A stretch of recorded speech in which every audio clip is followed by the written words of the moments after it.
The statistics tell us that just over 2% of all carbon transactions take place involving African countries. Understanding why the carbon market fails Africa and poverty alleviating projects in Africa in particular is the key to developing programs and projects that can address this problem. Broadly speaking, there are two categories of market failure with regard to carbon trading projects in Africa.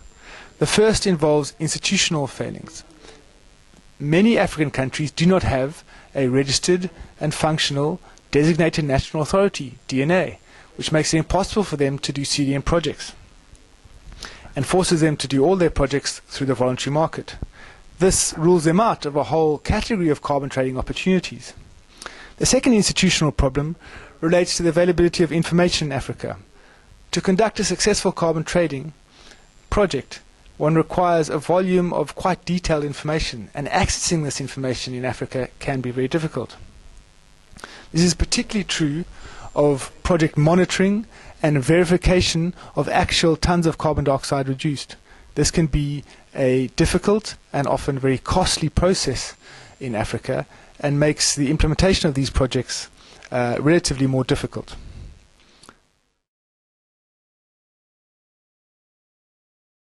The second broad category of market failures, which mitigates against projects being developed in Africa, involves the financial barriers.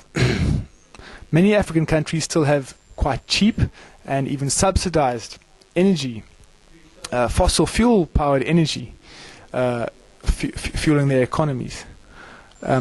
This makes it relatively less attractive to introduce renewable energy sources, which are often more expensive.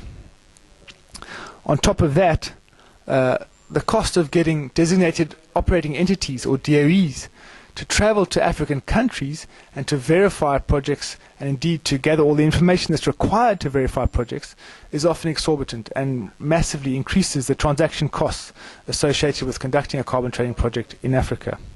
And the final financial barrier that prevents so many carbon trading projects being developed in Africa relates simply to the hassle factor.